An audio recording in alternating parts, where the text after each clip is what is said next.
ကျွန်တော်ကူချင်းဟန်ကိုအတော်လေးစူးစမ်းပန်းစားလိုက်ခဲ့ရပြီးမှရခဲ့တာပါအချစ်တွေနဲ့အားရပါရပျော်ပါမယ်လို့ပြင်လိုက်တဲ့အချိန်မှာပဲ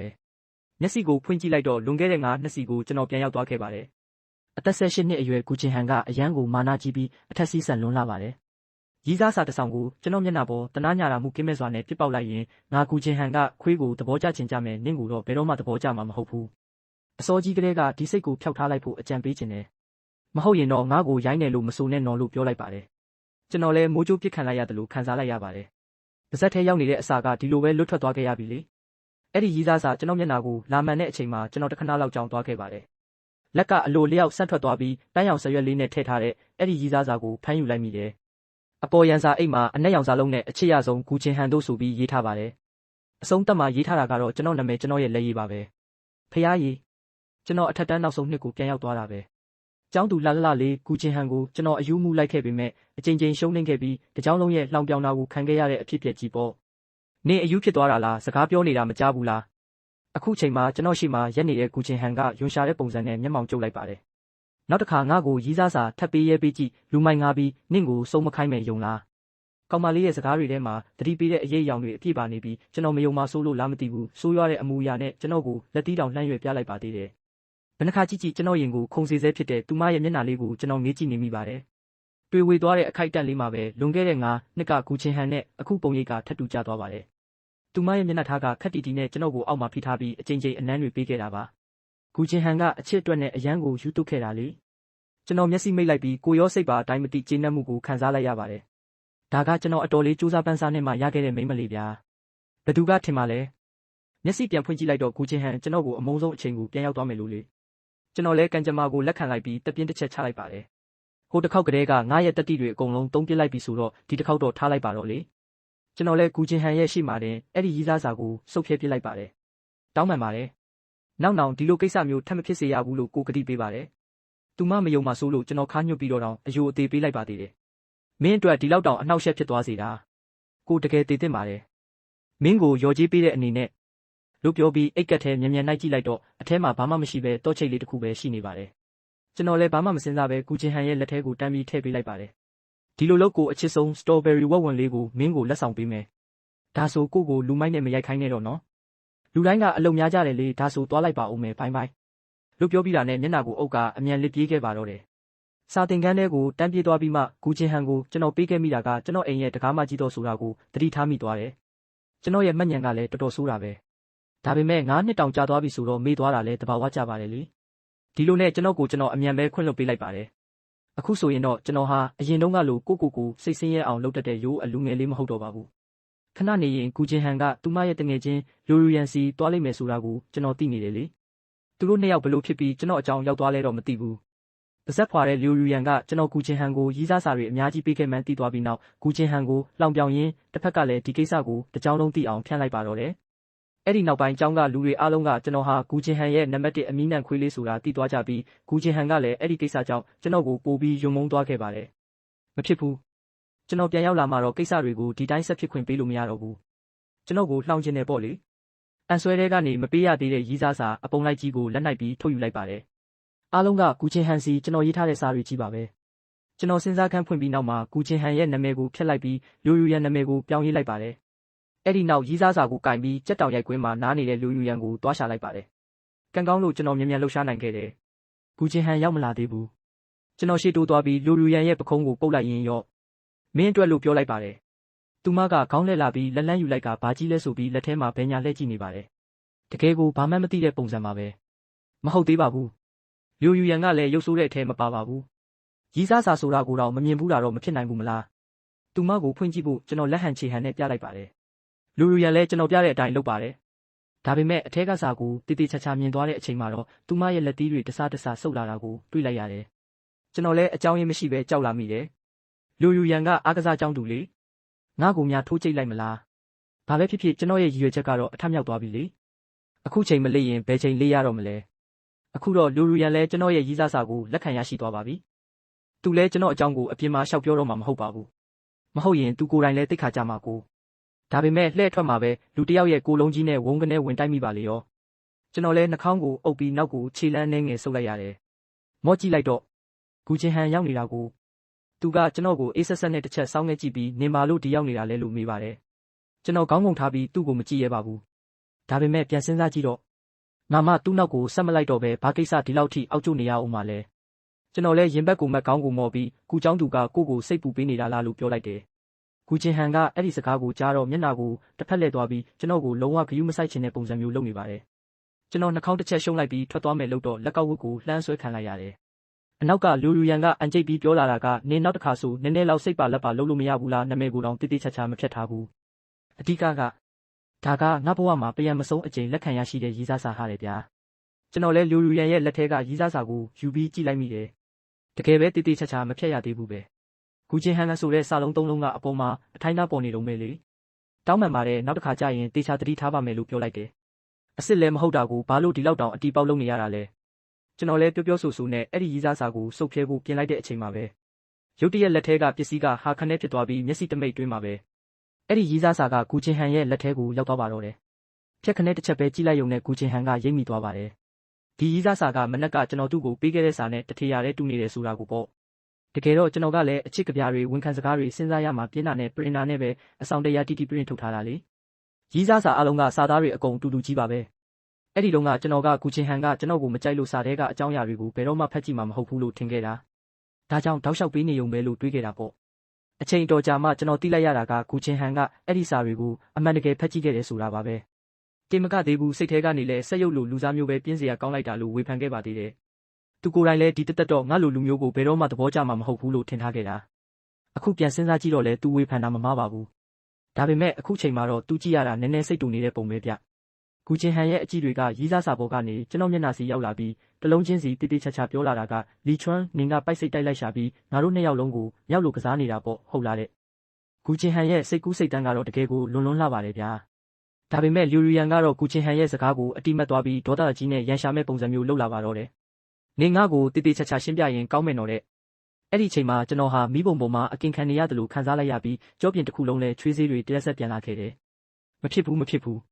းငါကနောက်ထပ်9နှစ်တောင်ပို့ပြီးအတွေ့အကြုံရှိထားတဲ့သူပဲဘလို့လို့အလျှော့ပေးလို့ဖြစ်မလဲကျွန်တော်လဲကူချင်းဟန်ကိုဖက်ခနဲတွန်းဖယ်လိုက်ပြီးမန်ပါနဲ့ပဲဘာဖြစ်လဲနင်ကမနက်ကမှငါ့ကိုညင်းထားတာလေအဲ့ဒါကိုငါကနောက်တစ်ယောက်ကိုထပ်ပြီးသဘောမကျရတော့ဘူးလားကျောင်းထဲမှာတော်တဲ့တက်တဲ့သူတွေဒီလောက်အများကြီးရှိတာနင်ကနင့်ကိုသဘောကျခွင့်မပေးုံတင်မကပဲငါတခြားလူကိုသဘောကျတာကြတော့လည်းမရဘူးတဲ့လား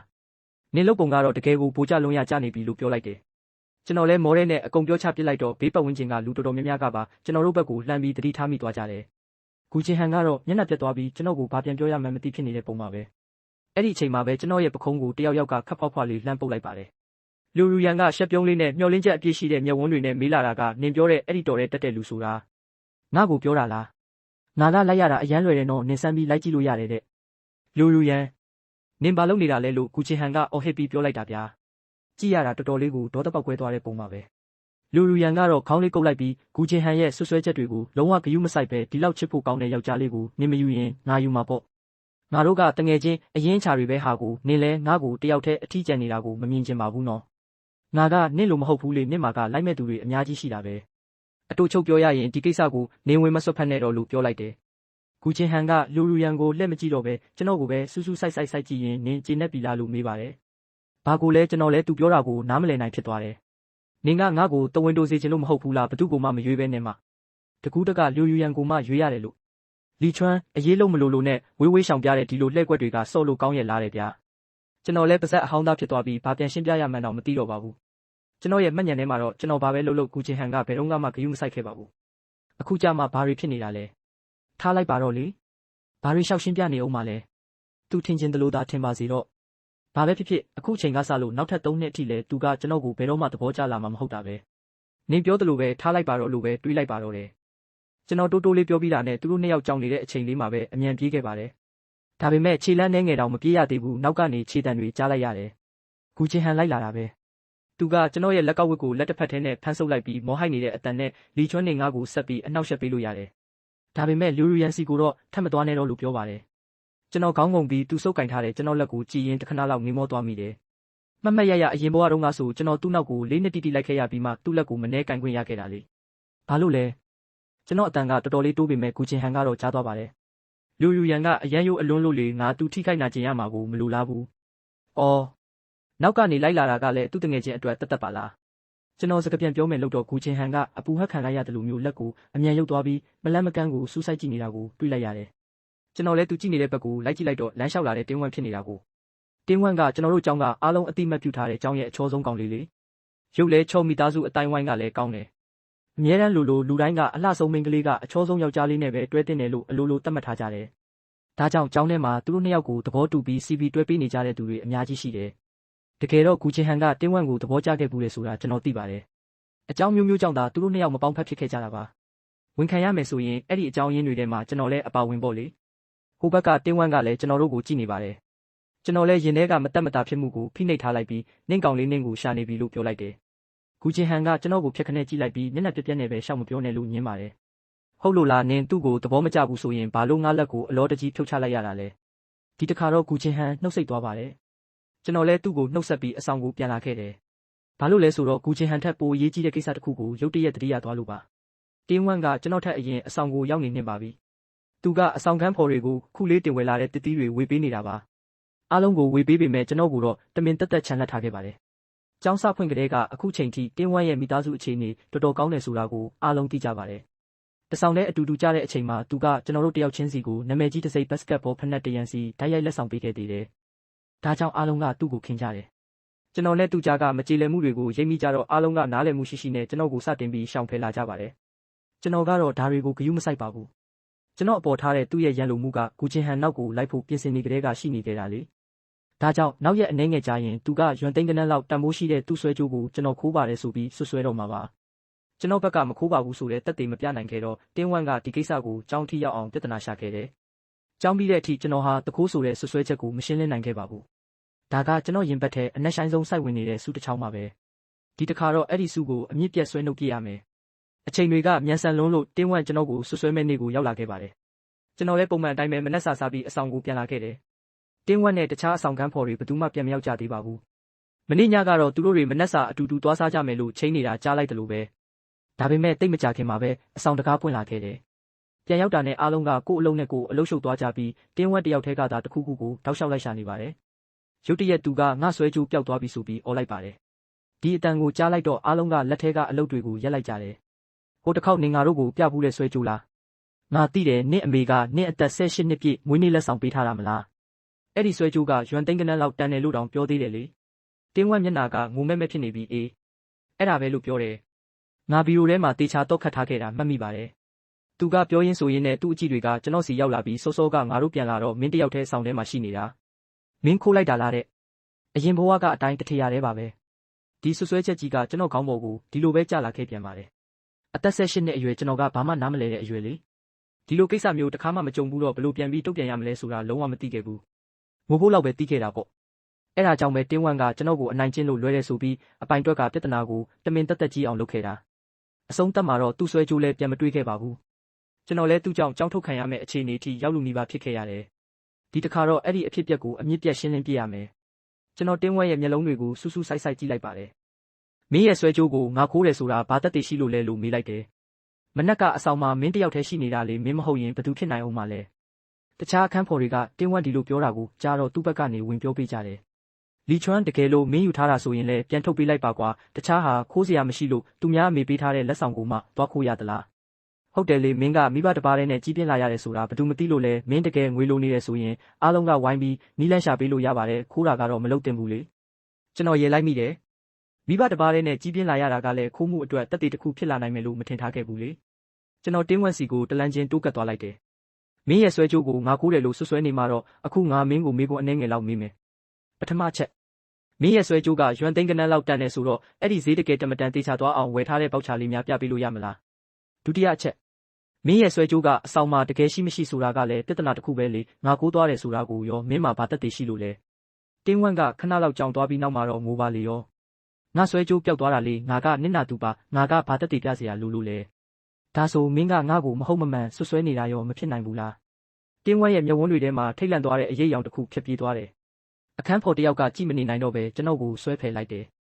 ငါတသက်မှာဒီလောက်ရောက်တက်နေတဲ့တခိုးမျိုးကိုမမြင်ဘူးသေးဘူးလီချွန်းငါတို့မင်းကိုအခွင့်အရေးပေးပြီးပြီနော်မင်းဘာသာမယူတာသူ့ဘက်ကနေရက်တီပေးမဲ့သူရှိနေတာကိုတွေ့တော့တင်းဝမ်လည်းသူ့ကိုယ်သူယုံကြည်မှုတွေပြန်ရလာတယ်သူတို့တတိုက်အဆောင်ထဲကထွက်သွားကြတယ် မနက်ခင်းလေးတစ်ပိုင်းအတွင်းမှာပဲကျွန်တော်တင်းဝက်ရဲ့ဆွဲကြိုးကိုခိုးတယ်ဆိုတဲ့သတင်းကတစ်ကြောင်းလုံးပြန့်နှံ့သွားပါတော့တယ်။ဂူချင်းဟန်ကျွန်တော်ကိုလာရှာတဲ့အချိန်မှာကျွန်တော်တိတ်ပြီးအံ့ဩမနေခဲ့ပါဘူး။အရင်ဘဝတုန်းကဆိုရင်သူလဲကျွန်တော်တင်းဝက်ရဲ့ဆွဲကြိုးကိုခိုးတယ်လို့ယုံကြည်ခဲ့တာဖြစ်နိုင်တယ်။ဒါပေမဲ့သူကတခြားသူတွေနဲ့တော့ကွာခြားပါတယ်။ဘာမှမပြောဘဲနေငွေလိုနေလို့လားလို့စကားတခွန်းပဲမေးခဲ့တယ်။အဲ့ဒီတုန်းကကျွန်တော်တိတ်ကိုဝမ်းသာပီတိဖြစ်သွားပြီးငါအတွက်အခွင့်အရေးရပြီလို့တောင်ထင်ခဲ့တာ။ဒါပေမဲ့ကျွန်တော်သူ့အနာကိုပို့ပြီးတိုးကပ်သွားဖို့စူးစမ်းလိုက်တဲ့အခါမှာတော့သူကဟိုအရင်လိုအေးဆက်ဆက်ဂူချင်းဟန်အဖြစ်ကိုပြန်ရောက်သွားခဲ့ပါတယ်။အချိန်တော်ကြာမှကျွန်တော်သိလိုက်ရတာကတင်းဝမ်းကသူ့ကိုတွားရှာခဲ့တာကိုအခုချိန်မှာတော့တခြားသူတွေကတောက်လျှောက်လက်ညှိုးထိုးပြီးအတင်းပြောနေကြတာကိုမခံနိုင်တော့လို့ကြောင်းပြင်ထွက်ပြီးဂိမ်းသွားစောနေလိုက်တယ်။ဘာပဲဖြစ်ဖြစ်တင်ရမယ့်စာတွေလည်းအကုန်တင်ပြီးပြီဆိုတော့ပြန်ရွေးပြီးတက္ကသိုလ်ဝန်ထမ်းစာမေးပွဲဖြေဖို့စောင့်နေုံပဲလေ။ဂူချင်းဟန်ကကျွန်တော်အနောက်မှာအတော်ကြာရက်နေပြီးမှဘာလို့ကြောင်းပြေးရတာလဲလို့မေးလာတယ်။ကျွန်တော်လည်းခုံကိုလှည့်လိုက်ပြီးသူ့ကိုပြုံးလေးကြည့်ကငါကစာမတင်ခြင်းယုံတက်ပဲလို့ပြောရင်နေယုံမလားလို့မေးလိုက်တယ်။ဂူချင်းဟန်ကကျွန်တော်မျက်လုံးတွေကိုစူးစိုက်ကြည့်ပြီးခေါင်းခါပြပါတယ်။ပြီးတော့ထွက်ပြေးပုတ်ရှောင်နေုံနဲ့ပြဿနာတွေဖြေရှင်းလို့မရဘူးလို့ထင်နေတဲ့ကျွန်တော်ရဲ့အပြုံးတွေကနှက်ခမ်းဖျားမှတင်ရက်တန့်သွားတယ်။ဒါဆိုနင်လဲတင်းဝန့်ကိုယုံတာပေါ့ငါကသူ့ဆွဲကြိုးကိုခိုးတယ်လို့ယုံနေမလား။ဒီတခါတော့ရင်ထဲမှာအချိန်တော်ကြာကိန်းအောင်နေခဲ့တဲ့စကားတွေကိုကျွန်တော်ဆုံးစုံထုတ်မေးလိုက်နိုင်ပါပြီ။ဂူချင်းဟန်ကနှက်ခမ်းကိုဖိကိုက်လိုက်ပြီးနင်ဒီလိုကိစ္စမျိုးကိုလုပ်မယ်လို့ငါမထင်ပါဘူး။ဒါပေမဲ့နင်ရဲ့အခုအပြုတ်မှုတွေကတခြားသူတွေအတွက်တန်တရားမဝင်ပဲနေဖို့ဆိုတာတကယ်ကိုခက်ခဲလွန်းနေတယ်လို့ပြောပါတယ်။ကျွန်တော်လဲတိတ်တဆိတ်တက်ပြင်းချလိုက်မိတယ်။တော်ပါသေးရဲ့အ ਨੇ ဆုံးတော့ကျွန်တော်ကိုအရန်ကြီးစိတ်ပြတ်မသွားစေခဲ့ဘူးလေ။ဒါပေမဲ့ဂူချင်းဟန်ဆက်ပြောလိုက်တဲ့စကားကြောင့်ကျွန်တော်ရင်ထဲပြန်လေးလံသွားခဲ့တယ်။နေမဟုတ်ရင်ရောဘသူဖြစ်နိုင်အောင်မလဲကျောင်းကလည်းရဲကိုအကြောင်းကြားဖို့ပြင်ဆင်နေပြီ။ဒါကြောင့်အစကနေအဆုံးထိဂူချင်းဟန်ကတင်းဝန့်ကိုလုံးဝတန်တရားမဝင်ခဲ့တာပေါ့။သူကတင်းဝန့်ကိုမျက်ကန်းယုံကြည်မှုမျိုးနဲ့ယုံကြည်နေတာပဲ။ကျွန်တော်လည်းခါးသီးစွာပြုံးလိုက်ပြီးဒါဆိုလဲဘာတွေဆက်ဖြစ်မလဲဆိုတာငါတို့စောင့်ကြည့်ကြတာပေါ့လို့ပြောလိုက်တယ်။ဂူချင်းဟန်လည်းမျက်မှောင်ကျုပ်သွားပြီးကျွန်တော်ကိုဖြောင်းဖျလို့မရတော့ဘူးဆိုတာသိသွားတော့ကျောင်းကိုပဲသူ့ဘာသာသူပြန်သွားပါတော့တယ်။သူထွက်သွားပြီးနောက်မှာကျွန်တော်လည်းဂိမ်းဆက်စော့ခြင်းစိတ်မရှိတော့ပါဘူး။အဆောင်ကိုပြန်ပြီးကျွန်တော်စုဆောင်းထားတဲ့တက်သေးတွေကိုတွားစီစဉ်ဖို့ပြင်လိုက်တဲ့အချိန်မှာပဲ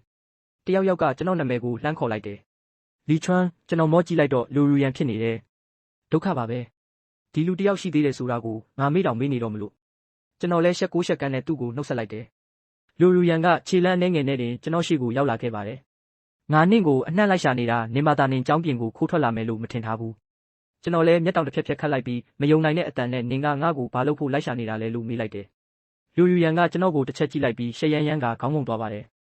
ငါတို့ဟိုတစ်ခေါက်ကတည်းကသမီးကြီးသားတွေဖြစ်သွားကြပြီလေနင့်မှာပြဿနာတက်နေတယ်ဆိုတာကြားချင်းငါရဲ့ပထမဆုံးတုတ်ပြန်မှုကနင့်ဘက်ကနေရက်တီပေးဖို့ပြေးလာခဲ့တာပဲ။ကဲပြောစမ်းငါတစ္ဆာရှိရဲ့လား။နေပါဦး။ငါတို့ကဘယ်တော့ကသမီးကြီးသားတွေဖြစ်သွားကြတာလဲ။လူရူရန်ကခေါင်းမော့လာပြီးအတီပေါက်မျက်နှာထားနဲ့နင်ငါကိုရီးစားစာပေးတယ်ငါကလည်းလက်ခံလိုက်တယ်ဆိုတော့ငါတို့ကသမီးကြီးသားတွေဖြစ်သွားပြီမဟုတ်ဘူးလားတဲ့။ပုံမှန်တွေးကြည့်မယ်ဆိုရင်တော့သူပြောတာလဲဟုတ်နေတာပါပဲ။ဒါပေမဲ့လူရူရန်ကလက်ခံလိုက်မယ်လို့ကျွန်တော်အိမ်မက်ထဲတောင်မထင်ထားခဲ့ဘူးလေ။ပြီးတော့ဂူချင်းဟန်ပြောခဲ့တဲ့စကားတွေကိုလည်းသူတခွန်းမှနားထဲဝင်ပုံမရဘူး။အဲ့ဒါကတကယ်တော့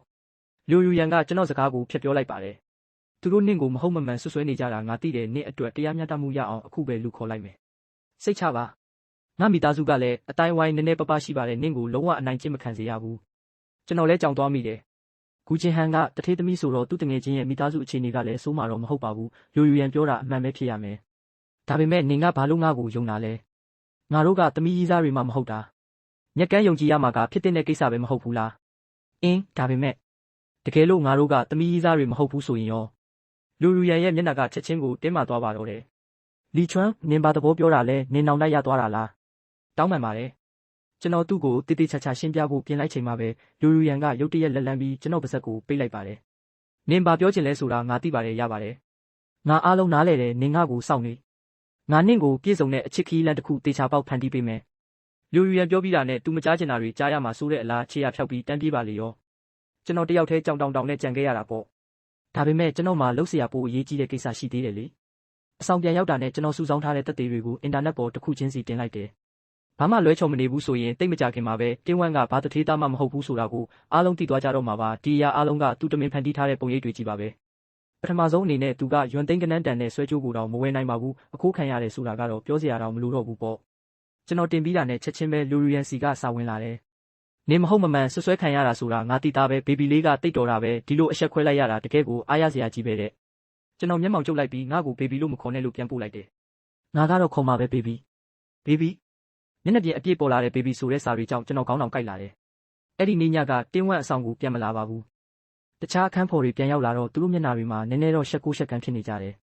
လွန်ခဲ့တဲ့2ရက်ကကျွန်တော်ကိုအဆိုးဆုံးဆွဆွဲခဲ့တဲ့အခန်းဖော်ကမနေနိုင်တော့ပဲကျွန်တော်စီပြေးလာပြီးမေးလာတယ်။တင်းဝမ်းရဲ့မိဘတွေကတန်ရှင်းရေးဝန်ထမ်းတွေဆိုတာမင်းဘယ်လိုလုပ်သိတာလဲ။ဒီလိုကိစ္စကနည်းနည်းလေးစုံစမ်းကြည့်လိုက်တာနဲ့သိနိုင်တာပဲအမှန်တရားကအတုဖြစ်မလာနိုင်တယ်လို့အတုကလည်းအမှန်ဖြစ်မလာနိုင်ဘူးလေ။တကယ်တော့အသက်18နှစ်အရွယ်ကျွန်တော်ကမသိခဲ့ပါဘူး။ကျွန်တော်ကူချင်းဟန်ကိုလိုက်လို့ရသွားပြီးတဲ့နောက်မှာတင်းဝမ်းကကူချင်းဟန်စီပတ်စံချေးတဲ့စာကိုတိုက်ဆိုင်စွာမြင်သွားခဲ့တာပါ။ကျွန်တော်ဆက်စုပြီးမေးကြည့်တော့ကူချင်းဟန်ကအမှန်တိုင်းပြောပြခဲ့လို့သိရတာပါ။ဒါပေမဲ့အဲ့ဒီအချိန်ကကျွန်တော်တို့အထက်တန်းကျောင်းဆင်းပြီး4နှစ်တောင်ကြာနေခဲ့ပြီလေ။အဲ့ဒီတုန်းကကျွန်တော်မဟုတ်မမှန်ဆွဆွဲခံခဲ့ရတယ်ဆိုတာကိုသိသွားရင်တော့အတိတ်ကိုပြန်သွားပြီးအားလုံးကိုရှင်းပြလို့မှမရတော့တာ။ရင်ထဲမှာတဆိုးဆိုးဖြစ်နေပေမဲ့လက်တွေ့ကိုလက်ခံလိုက်ရုံကလွဲလို့မတက်နိုင်ခဲ့ပါဘူး။အဲ့ဒီကိစ္စကြောင့်ကူချင်းဟန်ကကျွန်တော်ကိုအတော်ကြာနှစ်သိမ့်ပေးခဲ့ရသေးတယ်။လူဘဝဆိုတာနေရာတိုင်းမှာနောင်တတွေနဲ့ပြည့်နေနေတယ်ဆိုပေမဲ့အစကနေပြန်စခွင့်ရနေတဲ့အချိန်မှာတော့ငါကဘာလို့ငုတ်တုတ်ထိုင်ပြီးအသေးခံနေရမှာလဲ။အခန်းဖော်ကတန်တရားဖြစ်နေတော့ပဲဒါပေမဲ့သူ့မိသားစုရဲ့အခြေအနေမှန်ကိုတွားဆုံစမ်းဖို့မင်းဘယ်လိုလုပ်စဉ်းစားမိတာလဲတဲ့။လွယ်ပါတယ်။သူငါတို့ကိုပေးတဲ့ဘတ်စကတ်ဘောဖနက်ကအတုဖြစ်နေလို့လေ။မင်းကအစ်စ်စီးဘူးလို့လား။တချို့ကိစ္စတွေကလည်းတကယ်ကိုတိုက်ဆိုင်လုံးပါတယ်။အမေရဲ့ယောဂအခြေအနေအဆိုးရွားဆုံးဖြစ်နေတဲ့အဲ့ဒီနှစ်မှာအမေကရုတ်တရက်ကျွန်တော်အတွက်ပစ္စည်းတွေအများကြီးဝယ်ပေးခဲ့တယ်။နှစ်စာလောက်စားလို့ရမယ့်မုန့်တွေတစ်စိမ့်မျိုးစုံကအဝတ်စားတွေဘတ်စကတ်ဘောဖနက်နဲ့ကွန်ပျူတာအပါအဝင်တစ်ခုမှမကြံခဲ့ဘူးလေ။အဲ့ဒီတုန်းကကျွန်တော်နားမလည်ခဲ့ပေမဲ့အမေဆုံးပါသွားတဲ့အချိန်ကျမှကျွန်တော်ချက်ချင်းသဘောပေါက်သွားခဲ့တယ်။အမေကသူမရှိတော့ရင်ကျွန်တော်ကိုဒီပစ္စည်းတွေဝယ်ပေးမဲ့သူမရှိတော့မှကိုစိတ်ပူနေခဲ့တာပါ။တိုက်ဆိုင်တာကတင်းဝက်ပေးတဲ့ဘတ်စကတ်ဘောဖနက်ကကျွန်တော်မေဝယ်ပေးတဲ့ဖနက်နဲ့တစိမ့်တူနေတယ်။ဒါပေမဲ့စီးရတဲ့ခံစားချက်ကတော့ကောင်းကင်နဲ့မြေကြီးလိုကွာခြားလွန်းတယ်။တကယ်တထေးသားစစ်တယောက်ကဘယ်လိုလုပ်တငယ်ချင်းတွေကိုပစ္စည်းတူပေးမှလဲ။တင်းဝက်ရဲ့ဟန်ဆောင်မှုတွေပေါ်လာတာနဲ့အမျှအရင်ကသူကျွန်တော်ကိုမဟုတ်မမှန်ဆွဆွဲခဲ့တာတွေလည်းအလိုလိုရှင်းလင်းသွားခဲ့ပါပြီ။အခုတော့လူတိုင်းရဲ့ယွန်ရှာမှုကိုခံရတဲ့သူကသူဖြစ်သွားခဲ့ပြီလေ။အဲ့ဒီနေ့ကလှေကားထက်မှာစုံတော့သူကကျွန်တော်တို့2ယောက်တည်းပဲကြားနိုင်တဲ့အတန်နဲ့လီချွမ်းမင်းကိုငါလုံးဝအလွတ်မပေးဘူးလို့ပြောသွားခဲ့တယ်။မင်းကူချင်းဟန်ကိုသဘောကျနေတာမဟုတ်ဘူးလား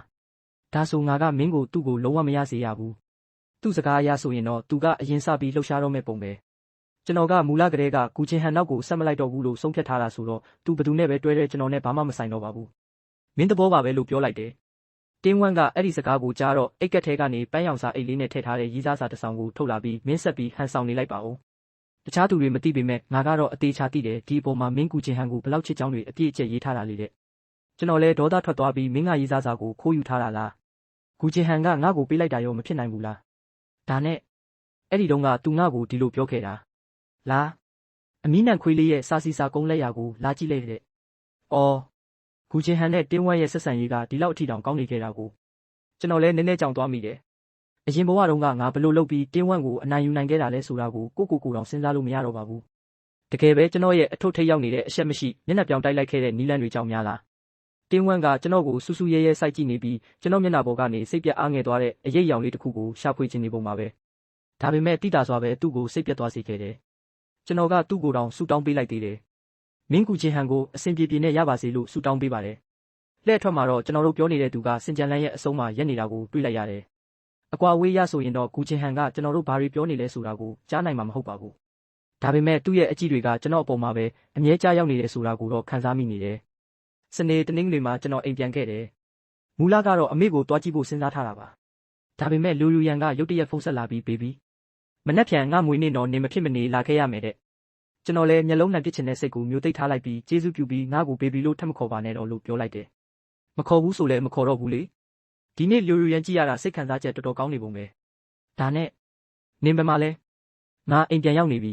။ဒါဆိုလိပ်စာပို့ထားပေးမနှက်ဖြန်ငါလာကြုံမယ်။ငါလာမယ်လို့မပြောရသေးပါဘူး။ငါမွေးနေ့ကိုနင်ကဘယ်လိုလုပ်မလားပဲနေမှာလဲ။မရဘူး။နင်သာမလာရင်ငါဝမ်းထဲလုံးလို့တေသွားလိမ့်မယ်။ကျွန်တော်လည်းတပြင်းတစ်ချက်ချလိုက်မိတယ်။လူရန်ကကွယ်ရမှာဒီလောက်တောင်ကလေးဆန်လိမ့်မယ်လို့ဘသူကထင်ပါလဲ။နေ့တိုင်းကျွန်တော်စီကိုဟာတာစတစ်ကာတွေမျိုးစုံပို့နေတာလေ။ပွင့်ပွင့်လင်းလင်းပြောရရင်ကျွန်တော်ဒါတကယ်အသက်18နှစ်အရွယ်ဆိုရင်တော့သူ့ရဲ့ဆွဲဆောင်မှုမှာကျုံကျသွားနိုင်ပါတယ်။နှမျောစရာကောင်းတာကကျွန်တော်ရဲ့စိတ်ပိုင်းဆိုင်ရာအသက်က23နှစ်ရောက်နေပြီလေ။ကျွန်တော်မျက်စိထဲမှာတော့သူကညီမလေးတစ်ယောက်လိုပါပဲ။ထားလိုက်ပါတော့လေ။တစ်ချိန်ချိန်တော့အခွင့်အရေးရှာပြီးသူ့ကိုတိတိကျကျရှင်းပြရပါဦးမယ်။နောက်တစ်နေ့မှာလူရန်ကကျွန်တော်အိမ်ရှိကိုရောက်လာခဲ့တယ်။ကျွန်တော်လည်းဘာမှသိမစင်စားပဲကားပေါ်တက်လိုက်တယ်။လူရန်ကလည်းစကားတခုမှမပြောဘဲလမ်းတစ်လျှောက်လုံးကားကိုဒုံးပြန်လိုမောင်းလာခဲ့တာ။နောက်ဆုံးတော့ကားကဘားတစ်ခုရဲ့အပေါက်ဝမှာရက်သွားတယ်။လူရန်ကျွန်တော်ကိုခေါ်ပြီးတီးတန့်ခန်းထဲဝင်သွားချိန်မှာတော့တခြားသူတွေအားလုံးရောက်နေကြပါပြီ။လူအုပ်ထဲမှာရှိနေတဲ့ကူချင်းဟန်ကိုကျွန်တော်တစ်ချက်ထဲနဲ့မြင်လိုက်ရတယ်။တေချာဂယုတစိုက်ရှာကြည့်နေစရာတော့မလိုပါဘူး။ဘာလို့လဲဆိုတော့သူကမွေးရပါကိုဒီလောက်ထိတောက်ပတ်လွန်းနေတာကို အေးဆက်ဆက်မျက်နှာထားတင်းတင်းစေးထားတဲ့နှက်ခမ်းတွေနဲ့သူ့ရဲ့အကြည့်တစ်ချက်ထဲနဲ့တင်သူအခုချိန်မှာစိတ်မကြည်မလင်ဖြစ်နေတယ်ဆိုတာကိုကျွန်တော်သိလိုက်တယ်ကျွန်တော်သတိမထားမိခဲ့တာပါလျူရူရန်ရဲ့မွေးနေ့ဆိုတော့သူတို့လိုတငယ်ချင်းအုပ်စုတွေကအားလုံးရှိနေမှာပေါ့ဒါပေမဲ့ကျွန်တော်ရောက်လာတဲ့အချိန်မှာတော့အားလုံးရဲ့မျက်နှာအမူအရာတွေကနည်းနည်းတော့တွေးစရာဖြစ်သွားကြတယ်တယောက်ယောက်ကလျူရူရန်ဒါကနင့်ကောင်လေးလာအားလုံးကိုမိတ်ဆက်ပေးပါဦးလို့မေးလိုက်တယ်လျူရူရန်ကကျွန်တော်ကိုဆွဲပြီးထိုင်ခိုင်းမလို့ပြင်နေတော့တငယ်ချင်းကအဲ့ဒီလိုမေးတာကိုကြားတော့ကျွန်တော်ဘက်ကိုလှည့်လာပြီးအကြည့်တွေနဲ့ခွင့်တောင်းနေပါတယ်သူ့အတိတ်တွေကိုကျွန်တော်နားလည်လိုက်လို့သူ့ကိုကြည့်ပြီးခေါင်းရမ်းပြလိုက်တယ်လျူရူရန်ရဲ့မျက်ဝန်းထဲမှာစိတ်ပြတ်သွားတဲ့အရေးအယောင်လေးဖြတ်ပြေးသွားတယ်အဲ့ဒီအချိန်မှာအပြင်လူလိုငြိမ်နေတဲ့ကူချင်ဟန်ကရောက်လာပြီးဘာမှမပြောညာမပြောနဲ့ကျွန်တော်ကိုအတင်းဆွဲပြီးအပြင်ကိုခေါ်သွားပါတော့တယ်ကျွန်တော်ယုံမနေခဲ့ပါဘူးဘာလို့လဲဆိုတော့လူဒီလောက်များတဲ့ရှေ့မှာကျွန်တော်ကိုဆွဲထုတ်လာတာသူဘာပြောချင်လို့လဲဆိုတာကိုကျွန်တော်တကယ်သိချင်နေလို့ပါသူတငယ်ချင်းလျူရူရန်နာကိုထပ်ပြီးမကတ်ဖို့တတိပေးမလို့လားဒါမှမဟုတ်ကျွန်တော်ကိုတိုက်ရိုက်ပဲနှင်ထုတ်ပြစ်မလို့လားမောင်မိုက်နေတဲ့လှေကားထစ်မှာကူချင်ဟန်ကကျွန်တော်ကိုနန်ရန်စီတွန်းကတ်လိုက်ပြီးသူ့ရဲ့မျက်လုံးနဲ့နဲ့လေးတွေနဲ့ကျွန်တော်ကိုစူးစိုက်ကြည့်နေပါတယ်သူကြည့်နေတာကိုခံရတာကျွန်တော်ရင်ထဲမှာကြက်တီးတွေတောင်ထားလာတယ်အရင်ဘဝကအကြောင်းရင်းတွေကြောင့်လည်းဖြစ်နိုင်ပါတယ်သူနဲ့လျူရူရန်ကအသက်တူတူလောက်ဖြစ်နေတာတောင်ကျွန်တော်ကသူ့ကိုဆိုနည်းနည်းလန့်နေမိတော့မယ်ကူချင်ဟန်ငါ့ကိုလှုပ်ပေးပါလားမလှုပ်ပေးနိုင်ဘူးလို့ကူချင်ဟန်ကခေါင်းမမာနဲ့ပြောလာပါတယ်ငါ့ကိုပဲသဘောကျမယ်ငါ့ကိုရအောင်ကိုလိုက်မယ်လို့ပြောထားတယ်မဟုတ်ဘူးလားလီချွမ်းနင်ကတကယ်လူလိမ်ပဲကူချင်ဟန်ရဲ့လေတံထဲမှာရောရှက်နေတဲ့ဝမ်းနဲ့အားငယ်မှုတွေကိုကျွန်တော်ကြားနေရပါတယ်ဒါပေမဲ့လွန်ခဲ့တဲ့ရက်အနည်းငယ်ကမှငါ့ကိုကြမ်းကြမ်းတမ်းတမ်းသတိပေးထားခဲ့တာလေကျွန်တော်ကိုသူ့နောက်မလိုက်ဖို့ပြောခဲ့တာသူကိုယ်တိုင်ပဲလေကျွန်တော်ကိုလူလိမ်တယောက်လိုပဲသဘောထားလိုက်ပါပြီးတော့ရီးစားစာတွေကအကြောင်းအရာတွေကလည်းအင်တာနက်ပေါ်ကနေကူးချထားတာတွေပါဒီကိစ္စကိုဒီမှာတင်အဆုံးသတ်လိုက်ကြရအောင်လားကျွန်တော်ဂရုမစိုက်ဘူးဆိုပေမဲ့ဆက်ပြီးတော့လည်းအလောင်ပြောင်းမခံချင်တော့ဘူးမရဘူးဘာလို့ဒီလူကလူရန်ဖြစ်နေရတာလဲကူချင်ဟန်ကပြောဆိုနဲ့ကျွန်တော်ကိုသူ့ရင်ခွင်နဲ့အတင်းဖက်ထားလိုက်တယ်အဲ့ဒီစကားတွေကအတုတွေဆိုရင်တော့ငါကယုံသွားပြီလေအဲ့ဒါဘယ်လိုလုပ်မလဲပြဿနာကိုနင်ကစခဲ့တာဆိုတော့နင်ပဲတာဝန်ယူရမယ်သူဖက်ထားတာအရန်ကြက်လွန်းလို့ကျွန်တော်အသက်ရှူတောင်ကြက်လာပြီးသူ့ကိုအားကုန်သုံးပြီးတွန်းဖယ်လိုက်တယ်ကူချင်ဟန်ကျွန်တော်မင်းကိုတောင်းပန်ပြီးပြီလို့ထင်ပါတယ်ခွေးကိုသဘောကျရင်ကြမယ်ငါ့ကိုတော့သဘောမကျဘူးလို့မင်းကိုယ်တိုင်ပြောခဲ့တာလေကျွန်တော်ကတော့ကူချင်ဟန်ကကျွန်တော်နဲ့လျူရန်တွဲနေတာကိုမမြင်ချင်လို့ပဲယုံချင်ပါတယ်ဒါကမိန်းကလေးတွေကြားထဲကအကြောင်းပြချက်မရှိတဲ့အပြိုင်ဆိုင်စိတ်လားဒါမှမဟုတ်အစကသူပြောခဲ့တယ်လို့ပဲသူ့တငယ်ချင်းကိုဝမ်းနဲ့ရအောင်မလုပ်စေချင်တဲ့စိတ်ကြောင့်လားဆိုတာကိုတော့ကျွန်တော်မသိပါဘူး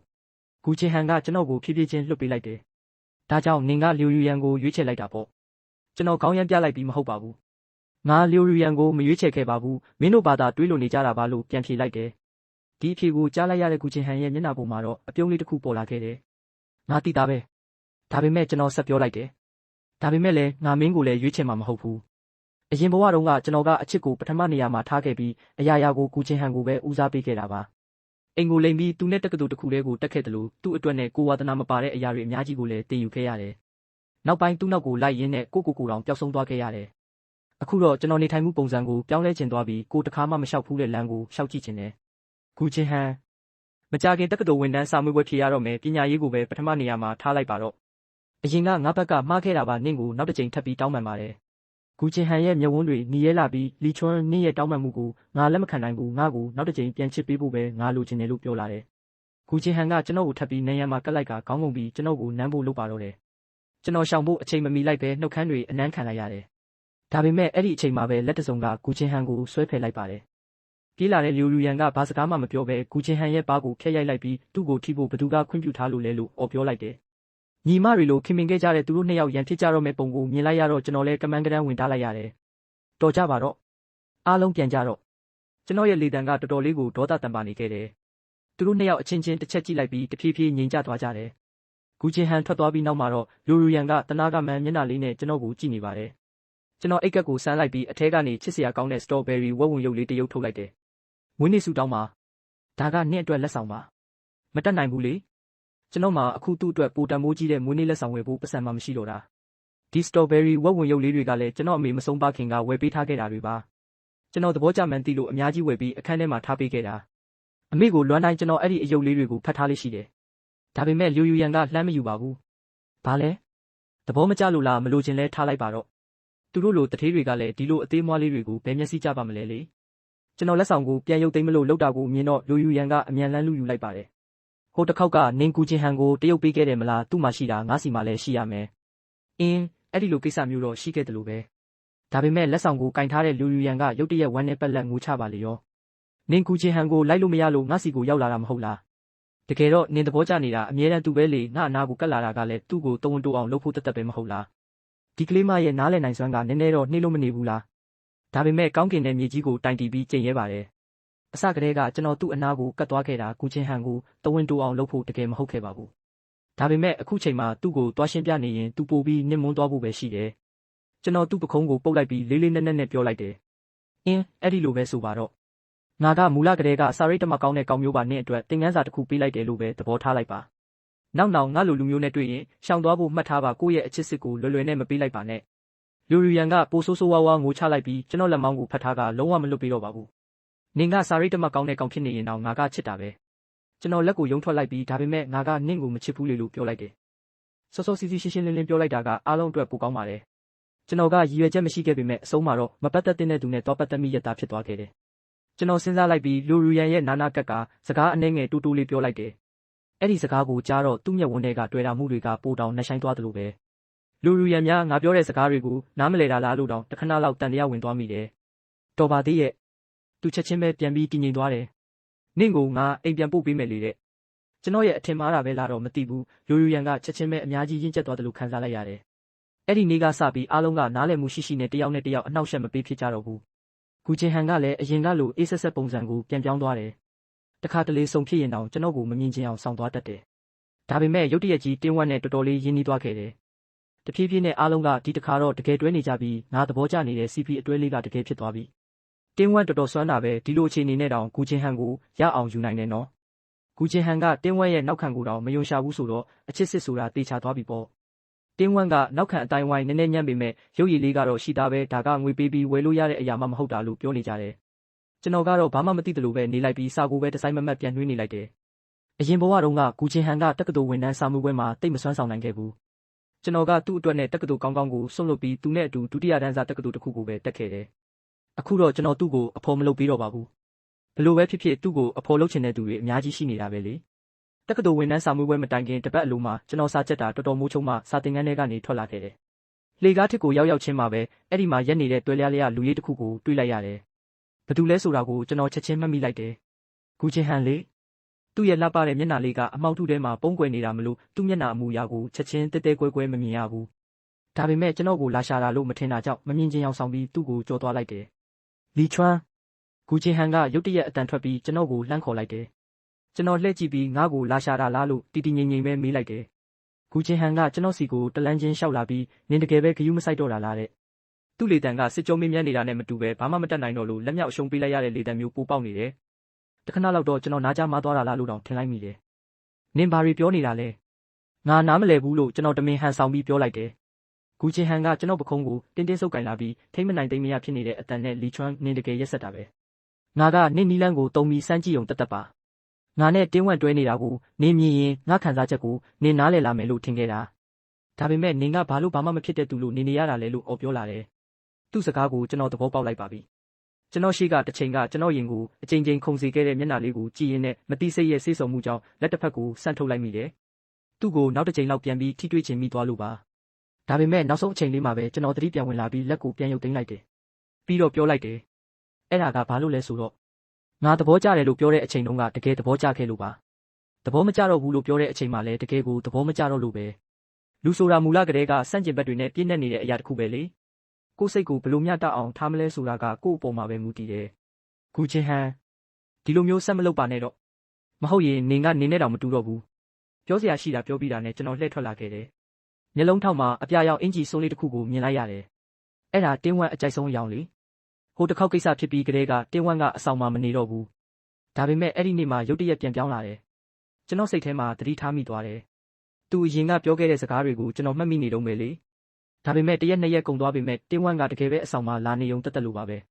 တခြားရည်ရွယ်ချက်ဘာမှမရှိတဲ့ပုံပဲ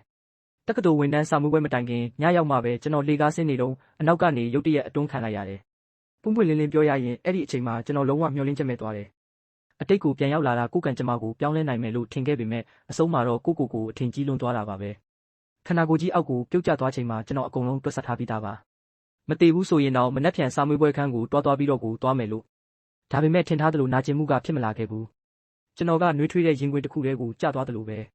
မျက်လုံးဖွင့်ကြည့်လိုက်တော့လူရူရန်ရဲ့မျက်နှာကိုတွေ့လိုက်ရတယ်သူကကျွန်တော်ထက်တောင်ပိုပြီးစိုးရိမ်နေပုံပဲ baby တော်သေးတာပေါ့ငါဖမ်းထားလိုက်နိုင်လို့တဲ့ဟုတ်ပါရဲ့တော်သေးတယ်သူဖမ်းထားလိုက်နိုင်လို့ကျွန်တော်သူ့ကိုယ်ပေါ်ကနေအမြန်ဆင်းပြီးကျေးဇူးတင်စကားတွေဆက်တိုက်ပြောလိုက်တယ်လူရူရန်ကချက်ချင်းပဲရဲကိုဖုံးဆက်တိုင်လိုက်တယ်ကျွန်တော်မှတ်မိတာကတော့အဲ့ဒီနေ့ကကျွန်တော်တို့အားလုံးစာမေးပွဲခန်းစီကိုအပြေးလွှားသွားခဲ့ကြရတာပဲတင်းဝမ်ကိုရဲတွေကဖမ်းခေါ်သွားပြီးစန့်ကျင်ဘက်လန်းအတိုင်းထွက်သွားကြတယ်အဲ့ဒီအချိန်မှာကျွန်တော်ခေါင်းနဲ့တွေးနေမိတာကတင်းဝမ်ကတကယ်ကိုဘာလို့ရမှန်းမသိတော့တာဖြစ်မယ်ဒါပေမဲ့ကျွန်တော်ကိုတော့ဖျက်ဆီးခြင်းနေတော့မယ်လေဒါပေမဲ့ကျွန်တော်ကလည်းအချိန်တိုင်းသူ့ကိုတတိထားနေခဲ့တာကိုနောက်ဆုံးတော့သူကဒီလိုအောက်တန်းကျတဲ့နီလန်းကိုပဲတုံးနိုင်တော့တာပေါ့ဒါပေမဲ့အချိန်ချင်းထိတ်တိုက်တွေ့ပြီးတဲ့နောက်မှာအစကနေအဆုံးထိပျက်စီးသွားရတဲ့သူကသူကိုယ်တိုင်ပဲဖြစ်သွားလိမ့်မယ်လို့သူထင်မထားခဲ့ဘူးလေကျွန်တော်ရင်ထဲမှာရှင်းရှင်းလင်းလင်းသိနေတာကဒီတစ်ခါသာလူရန်မရှိခဲ့ရင်ကျွန်တော်တေချာပေါက်ဒုက္ခလလတွေ့ပြီဆိုတာပါပဲထားလိုက်ပါတော့လေအခွင့်အရေးရမှပဲသူ့ကိုကျေးဇူးဆက်တော်မယ်ကျွန်တော်လည်းကိုမန်းထားတဲ့တက္ကသိုလ်ကိုဝင်ခွင့်ရခဲ့ပြီးနောက်ဆုံးတော့ကိုလှုပ်ချင်တာတွေကိုလှုပ်ခွင့်ရသွားပါပြီကျောင်းသွားမဲ့အကြိုညလေးမှာလူရန်ကကျွန်တော်စီဖုန်းဆက်လာတယ်နင်အခုတလောအရန်ကိုအလုရှုံနေတယ်လို့ကြားလို့ငါလာပြီးအနှောက်ယှက်မပေးဖြစ်တာဒါနဲ့နင်ပြောတဲ့ stock share ကိုငါရင်းနှီးမြှုပ်နှံလိုက်တာအခုဆိုရင်အမျက်တွေအစပေါင်းများစွာရနေပြီလေအခုဆိုငါအဖေတောင်ငါ့ကိုစကားပြောရင်တော်တော်လေးယဉ်ကျေးနေပြီအဲ့ဒီတော့ကကျွန်တော်လူရန်အပေါ်အာနာစိတ်ရှိနေတာနဲ့ကိုကငါနှစ်ပူနေခဲ့ရတဲ့အတွေ့အကြုံကိုတုံးပြီးသတင်းချက်လက်တချို့ကိုသူ့ကိုအလို့သဘောပြောပြလိုက်တာပါတန်ရောစင်ပိုင်းအရာသူ့ကိုတုံ့ပြန်ပေးလို့မရတဲ့အတွက်တခြားအရာနဲ့ပဲအစားထိုးပေးလိုက်တာပေါ့နောက်ပိုင်းမှာလည်းလူရန်ကကျွန်တော်စီကိုမကြာခဏဆက်သွယ်လာတတ်ပေမဲ့အခြေရေးကိစ္စတွေကိုတော့လုံးဝမပြောတော့ပါဘူးကျွန်တော်တို့ကနှစ်ပေါင်းများစွာတည်လာခဲ့တဲ့တငယ်ချင်းကောင်းတွေလိုပဲပြောလို့မကုန်နိုင်တဲ့အကြောင်းအရာတွေရေးစရာမောစရာတွေနဲ့ပေါ့အလွန်ကဲဆုံးအချိန်ကတော့သူကားစီးပြီးကျွန်တော်စီလာတော့ကကျွန်တော်တို့အကင်ဆိုင်ရှိမှထိုင်ပြီးမနက်၄နာရီအထိအရက်တောက်ရင်းစကားတွေဖောက်ဖွဲ့ခဲ့ကြတာပဲနောက်ဆုံးတော့မူယူပြီးတတိလက်လူနီးပါးဖြစ်နေတဲ့သူ့ကိုဟိုတယ်ထိတွဲခေါ်လာရတာကျွန်တော်လည်းအရန်ပင်ပန်းလုံးလို့သူ့ကိုဖျက်ရိုက်ပြီးတော့နှိုးချင်စိတ်ပေါက်သွားတယ်တခါတလေတွေးကြည့်မိတော့လဲဒီလိုလေးနေရတာကတော်တော်ကောင်းပါတယ်လေဂူချင်းဟန်ရဲ့သတင်းကိုနောက်တစ်ကြိမ်ပြန်ကြားရချိန်ကတော့3-2ကြာသွားခဲ့ပြီသူနိုင်ငံခြားမှာကြောင်းသွားတက်နေပြီးနိုင်ငံခြားသားကောင်ချောလေးတယောက်နဲ့တောင်တွဲနေတယ်လို့ကြားရတယ်လူရန်ကဖုန်းထဲကနေကျွန်တော်ကိုနောက်ပြောင်ပြီးသူကဒီလိုပုံစံမျိုးကိုသဘောကျမယ်လို့ဘယ်သူကထင်ပါလဲတဲ့ဘာပဲဖြစ်ဖြစ်အရင်တုန်းကအသေးအတန်သဘောကျခဲ့ဘူးတဲ့သူဆိုတော့ဒီသတင်းကိုကြားရတဲ့အချိန်မှာရင်ထဲမှာတော့နည်းနည်းလေးဟာတာဖြစ်သွားမိတယ်ဒါဆိုလဲကောင်းတာပေါ့တကယ်ပြောတာပါသူပျော်ရွှင်နေရင်ရပါပြီလူရန်ကကျွန်တော်တိတ်ပြီးစိတ်မပါတော့တာကိုရိပ်မိသွားလို့ထင်တယ်ရုတ်တရက်စကားလမ်းကြောင်းလွဲပြီးတဝက်နောက်တဝက်တည်းလေတန်းနဲ့ပြောလာတယ်နင့်ကုမ္ပဏီကလူထက်ခေါ်နေတယ်လို့ကြားတယ်ငါလာလျှောက်ရင်ဘယ်လိုနေမလဲ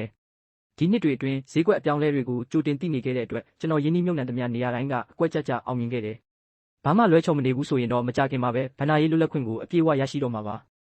လူရန်ကလည်းညံကောင်းပါတယ်ကျွန်တော်ဘာလို့သူကအနောက်ကနေလိုက်ပြီးရင်းနှီးမြှုပ်နှံတာပဲအလုပ်တာဘာမှမလုပ်ရတာငွေတွေကတော့အရှံပဲဝင်နေတာပေါ့ကျွန်တော်သူ့အပေါ်တင်နေတဲ့အကျွေးတွေလည်းကြေလောက်ပြီလို့တွေးမိတာနဲ့ရတာပေါ့တက်ရှိဝင်တဲ့တယောက်တော့လိုနေသေးတယ်နေလာလို့မလားလို့ပြန်ပြောလိုက်တယ်ဖုန်းထဲကလူရန်ကရေပြီးလာမှာပေါ့ဘာလို့မလာရမှာလဲလို့ပြန်ပြောတယ်တကယ်တော့အစကတည်းကကျွန်တော်ရဲ့ရည်မှန်းချက်ကတော်တော်လေးကိုရှင်းလင်းနေခဲ့တာပါအတိတ်ကိုပြန်ရောက်လာပြီးမှဘသူကအခြေရေးကိုအာယုံစိုက်နေတော့မှလဲပတ်စံရှာတာကပိုမကောင်းဘူးလားလေငါမှပတ်စံတွေရှိလာတဲ့အခါဘလို့လူမျိုးကိုရှာလို့မရမှာလဲအခုတော့ကျွန်တော်လိုချင်တာတွေအကုန်ရနေပြီဆိုတော့တကယ်ကိုချုံမြိန်နဲ့အချစ်ခီလန့်လေးတစ်ခုစတင်ဖို့စဉ်းစားလို့ရနေပါပြီလေ